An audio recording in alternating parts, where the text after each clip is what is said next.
What happens when you go out looking for a donkey, but you actually come back anointed as king? No, it's not a really bad dad joke or a Christmas cracker joke. This is actually a story in the Bible, which is what I want to speak to you today about. So, I've been reading 1 Samuel recently and looking at the life of Saul and actually the crazy journey he went on before even becoming a king. So, I'm going to recap the story a little bit. So, this is the time where Samuel is old, right? So, he's anointed his sons to be judges over Israel, but unfortunately, his sons were not like him. They didn't walk in his ways. So, the Israelites were like, look, Sam, we like you and that, you're all cool, but your sons, they're a little bit off. We want a king. We want a king to judge us like all the other nations. And obviously, Samuel's a little bit offended. So he went to God and he's like, God, I don't know what to do. Like, we haven't got a king. They want a king.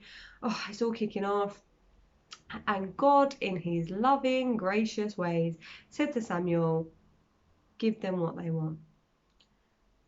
But warn them about the king's behaviour, which I love. I really feel like God was, he was trying so hard to help the Israelites to see and understand that the decision that they're going to make. And actually, even furthermore, warning them about the king's behaviour. It's just like another way that God just shows that he's always got our back and our best interests at heart and always wants us to make the best decision. So anyway, back to the story.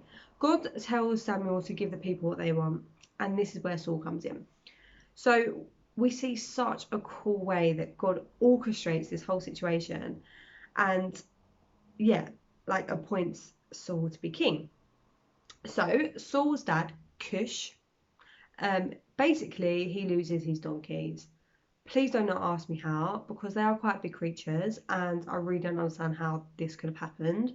But then I think about the amount of times that I've lost my car in a car park, and I kind of feel like I can't judge this situation, so we'll move on. Kish tells Saul to go and get one of his servants and go find the donkeys.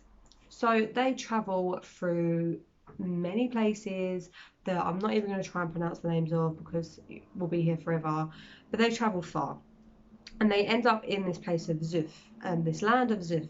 And Saul says to his servant, look, let's just long it off. We've been looking for ages. We can't find the donkeys. Dad's probably going to be worried about me now. So let's just kind of go back. But the servant recognises that they're actually in this city where there's a man of God and was like, oh, why don't we go speak to the man of God and see if he can tell us where the donkeys are and, then we can go home. Sounds like a really cool idea, but unfortunately they didn't have anything to bring to the man of God. Because Saul's like, listen, all the bread's gone. Like, what are we going to bring to him? But then the servant was like, well, I actually have, a fourth of a shekel of silver, which is quite a lot of grams of silver.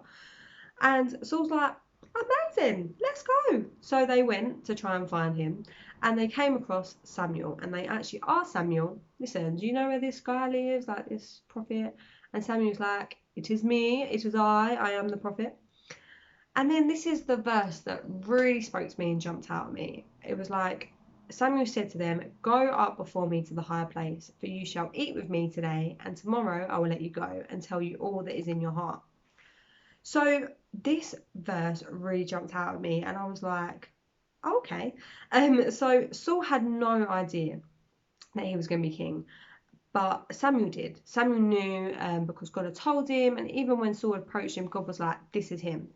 And I really feel like God was speaking to me through this passage about going higher. Saul was just about to embark on this crazy journey to become a king, and he was being called higher. He was being told to come up to somewhere higher than where he currently was.